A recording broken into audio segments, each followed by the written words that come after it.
John Tierney, The Power of Bad, How the Negativity Effect Rules Us and How We Can Rule It.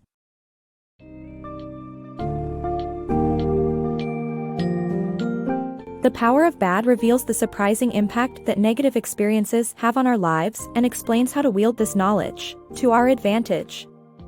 This engaging summary delves into how the negativity effect influences our relationships, highlights the benefits of avoiding negatives, and explores the strategies to control negative feelings.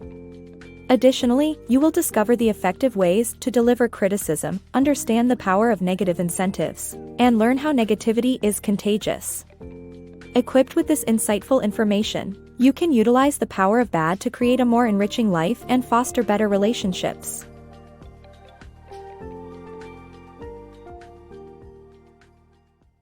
The Power of Positive to Negative Experiences Ratio. In his book, the author highlights the importance of the positivity ratio in various contexts. He notes that the number of positive and negative experiences in any relationship, work, or personal growth can greatly affect the outcome. Negative experiences tend to be more powerful than positive ones. The positivity ratio is the number of positive experiences compared to negative ones. Countless studies have shown that a high positivity ratio is necessary for an overall positive outcome. For example, the Gottman ratio of 5:1 is a good rule of thumb for measuring happiness in a relationship. To measure your personal growth, aim for at least 4 positives for every negative. Reminding yourself of this ratio gives you a better perspective on your overall success and prevents one setback from setting the tone for the entire week. The power of minimizing negatives.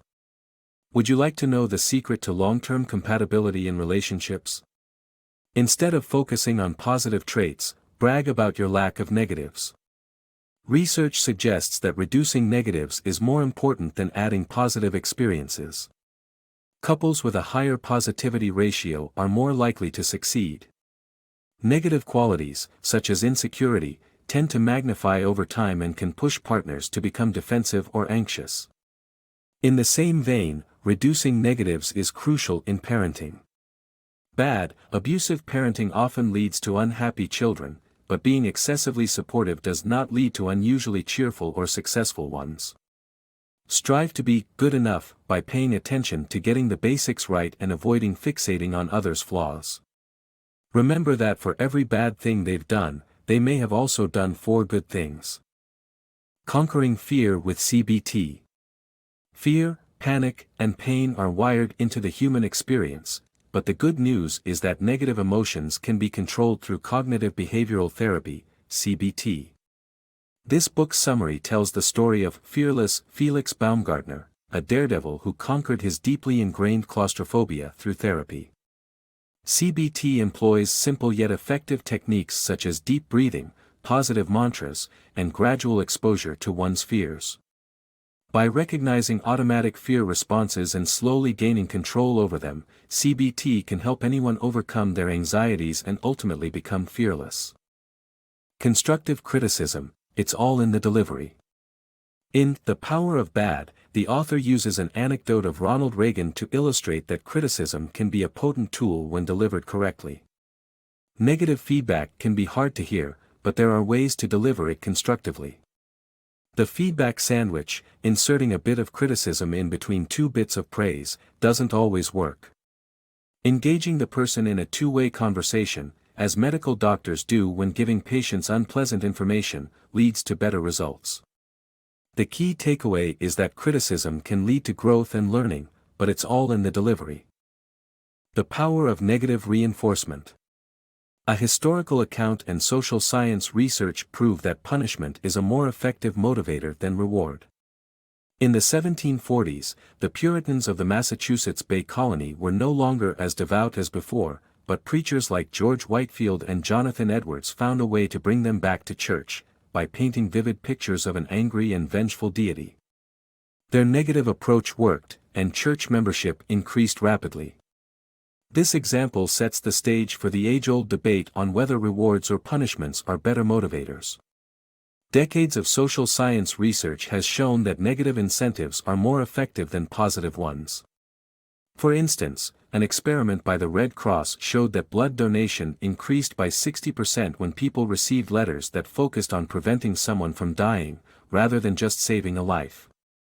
The education sector was also used to show this phenomenon. In a study where teachers were offered two sets of incentives, one group promised a big bonus if their students excelled while the other group were given money with the risk of paying it back if their students failed to meet expectations. The students of the latter group achieved better results. However, the fear of punishment or losing out on incentives shouldn't be so severe that the incentive to improve is lost. Regardless of the situation, negative reinforcement remains a more compelling motivator than positive reinforcement. The dangers of negative colleagues. A grumpy colleague who worked from home changed the dynamic of an office for the better. This incident highlights the fact that negativity is contagious, and bad apples can have a profound impact on the mood and productivity of those around them. Social science research has shown that positive relationships provide ample stress-reducing help, known as social support, while negative relationships cause social undermining, leading to slower healing times for patients. The effects of social undermining can be detrimental, especially in the workplace. Psychologist Terence Mitchell categorizes bad apples as jerks, slackers, and downers, and it is important to intervene early and change the context to limit their influence. This is especially important for customer service businesses in the age of online reviews. Online reviews, a critical business element. The importance of online reviews in business cannot be overemphasized, as customers often refer to them before making purchases. Negative reviews, in particular, can influence potential buyers to choose an alternative option. This was demonstrated by studies that showed people often consider negative reviews to be more credible than positive ones. Adele Gutman, an expert in online reputation management, has suggested strategies for businesses to avoid negative feedback. One of these is to always set realistic expectations by providing accurate and detailed descriptions of products and services.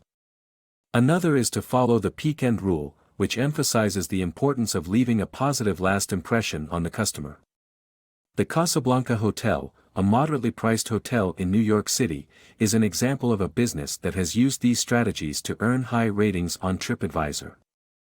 Their website provides clear details about each room, including any potential drawbacks, while their checkout process is pleasant and devoid of any additional charges. Additionally, the Casablanca Hotel always responds cheerfully to negative reviews. By avoiding negative reviews through such strategies, businesses can improve their online reputation and attract more customers. The Power of Pollyanna. The human psyche is naturally inclined to a positive outlook on life, as numerous studies have shown. Pollyanna's optimistic attitude, sometimes referred to as the Pollyanna principle, is not only fictional, it is very much a part of our reality. Studies reveal that we remember good memories more often and with more clarity than negative ones, and our brains have a bias toward the good times. We tend to accentuate positive emotions and prefer associating with positive individuals. Even social media reflects this phenomenon whereby positive posts attain the most likes eventually. While some may use Pollyanna's name as an insult, our natural inclination to optimism is beneficial. It helps us to be adaptable and resilient, allowing us to let negative memories fade into the background and appreciate the present's positive aspects, a condition referred to as post-traumatic growth, PTG. In conclusion, our natural disposition to positivity does not just make us feel good but also helps us develop a more resilient, creative mindset, even in times of stress. The final part of the book will explore ways to maintain a positive outlook during the most challenging times. The crisis, how the media misleads us. The world is doing better than we think. Despite the grim news we see every day, there are many positive developments that deserve to be celebrated.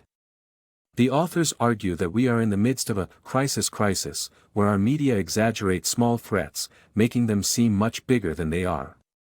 This constant stream of alarming news keeps us in a perpetual state of anxiety, making it harder to focus on real problems and find solutions. To avoid falling into the crisis trap, we need to be more critical of what we see in the media and look at the bigger picture.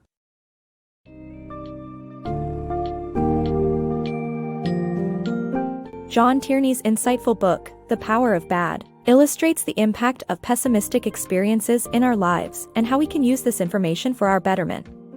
The summary enlightens us on how the negativity effect molds our relationships and the benefits we derive from preventing negativity. It also introduces methods to control negative emotions, deliver criticism constructively, and harness the influence of negative incentives. As negativity is infectious, it's crucial to identify the bad apples and curb their influence.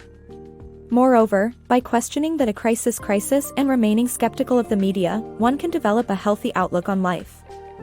Ultimately, understanding the power of bad allows us to live a more enriched life while cultivating better relationships.